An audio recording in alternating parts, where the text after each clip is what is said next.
Hello friends and welcome to today's session on VRSNG. This session is about configuring multiple environments and its variable. In this session we will see how you may configure multiple environments like dev, prod, staging, etc. and how you may configure global variables in those environments and how you may use these variables in your API test cases. And finally, we will see how you may switch environments in various NG application so that the same set of test cases can be executed in multiple environments. So this is my VRS NG application. To set up the environment, first move to the configuration tab and then click on environments oblique variable option over here. By default, a default environment will always be there. This environment is common to all the environments which we will create soon. In this default environments, you may create your common variables, and in each custom environment, you may either override them or define environment specific variables. Let us first see how you may create a custom environment. To create a custom environment, simply click on the button New Environment at the top and it will automatically create a new environment. You may rename it as per your own choice. So let's name it as Dev. Similarly, we may create other environments like prod and staging. So you may create environments like dev, prod, staging, and you may create any other environments as well. So let's move back to default environment again.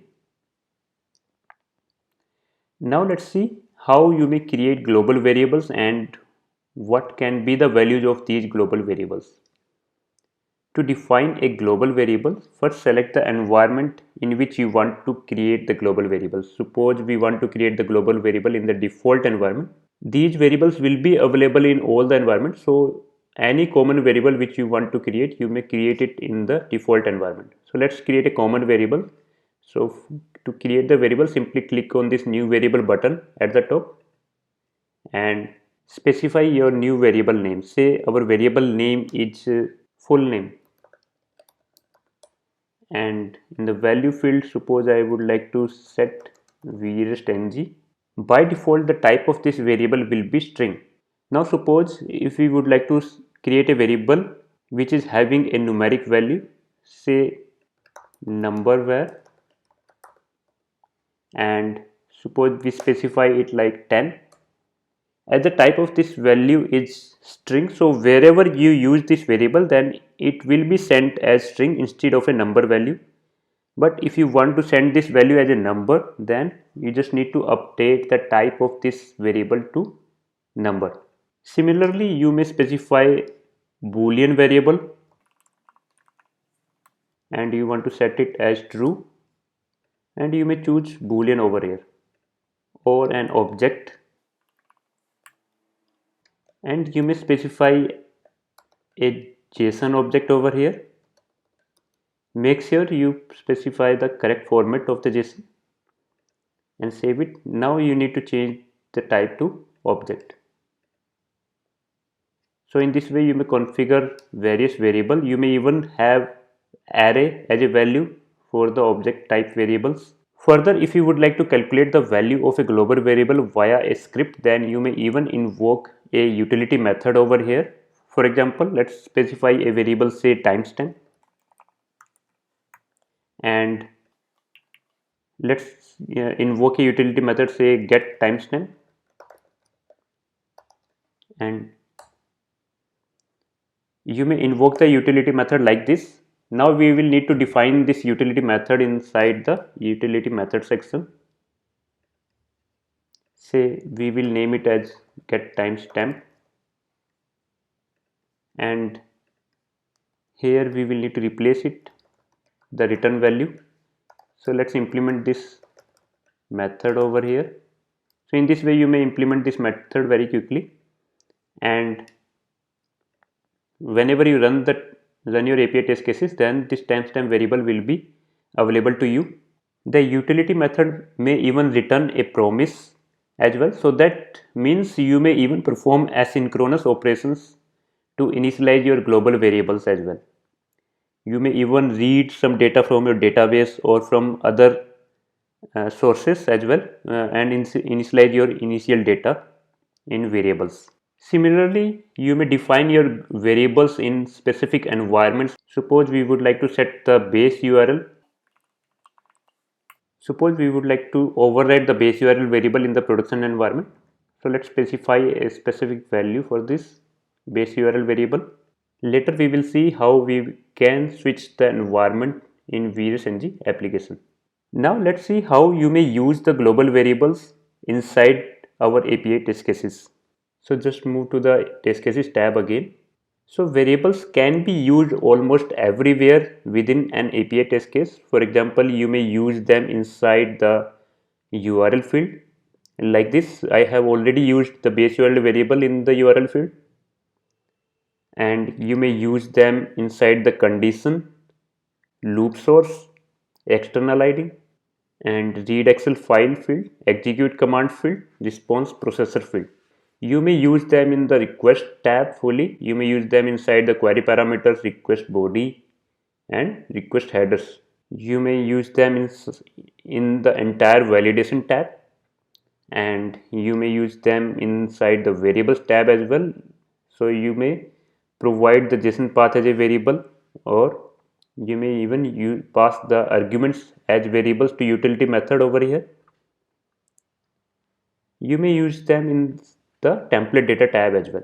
Further, you may even use these variables in your CSV or XLSX file as well for data driven testing. So in this way, you may use the variables in almost every place inside your API test cases. Now let's see how you may use the global variable. To use the global variable, simply enclose them in double curly braces like this. That's it. VirusNG will automatically resolve them while running the API test case. Suppose in the request body, I would like to replace this name field with a variable which I have defined as full name. So I can simply provide the value like this. If you want to specify in the query parameters, so you can specify in the query parameters like this. Suppose I would like to send name as query parameter, then I can use the value from a variable. Say I can use the full name variable like this. So in this way you may specify the variables in the query tab. So whenever you use the variables inside the JSON body, then you will need to enclose them inside the double quotes as well. And if you are using the variables in query parameters like in tables, then you need to specify without the double quotes. Similarly, you may use the variables at other places as well. Now let us see how you may switch the environment in VirusNG application. First, let's execute this particular test case. Let's see the execution tab. Here, as we can see that the base URL variable is picking the value from the default environment, because we have selected the environment default over here. You may switch to a different environment. Suppose I would like to switch to prod environment. Then you may just select the prod, and if you run the test case again, then as you can see that the same test case is running on the production URL. So in this way you may switch environments quickly within the VirusNG application.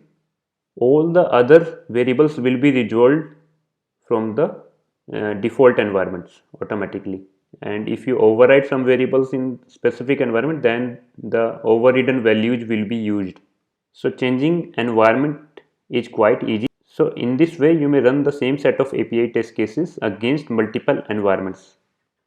Now if you are running the API test cases on the command line, then you may specify the env option,